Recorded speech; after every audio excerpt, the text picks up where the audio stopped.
So here we're moving on to the week 4 challenge sequence, which you come out here and nail on this first try quite nicely here. So we had a very nice line through into the tunnel, outside arm for our threadle over number 4.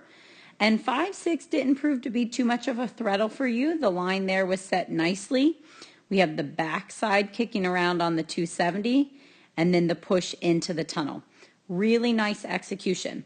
So if we have to watch and kind of go back through in slow motion and just look at a few things here, excellent line down here to the tunnel, no trouble whatsoever, and then good timing on the threadle. So you can already see you're bringing up that outside arm, beginning to cue the threadle, and we can't even see the dog yet. So it's all important to get the timing done prior to the exit of the tunnel. You get that threadle done, you've got that rotation, grab the dog's head to release out over number 4. Now here on 5, 6, everybody set this up a little bit differently, but for some of the dogs, 5, 6 has been set up such that they need to cue the threadle. You can see here you do not need to do that. Based on the landing, you have her on the correct side of the red wing.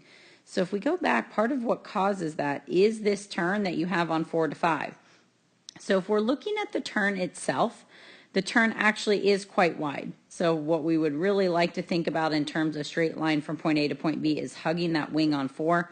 Let's watch her path way out here. But where that's going to catch up and become an advantage for you is watch her line over this jump.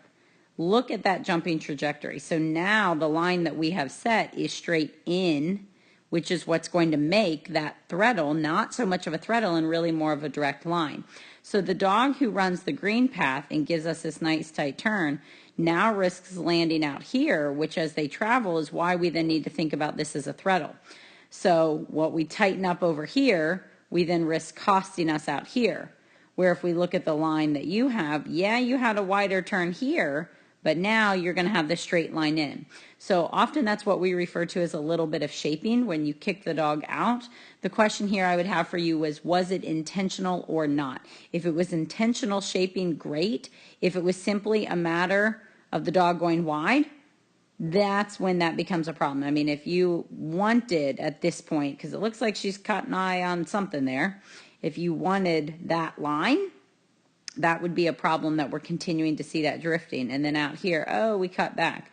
But if we do watch your motion, you don't really decel until after landing on 4. I mean, you're still moving forward. She's taken off, still moving forward. There's another step. There's another step. Now you plant.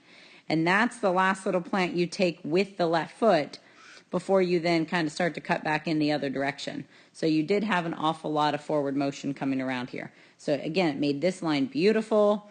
You got to send to the backside. Now, footwork, mechanics, what we're going to see here is you do this little turn towards her, kind of a backward step, and then push in towards the purple tunnel. I don't think you needed that. At this point, I just would have, right from where you are, run straight up to that tunnel.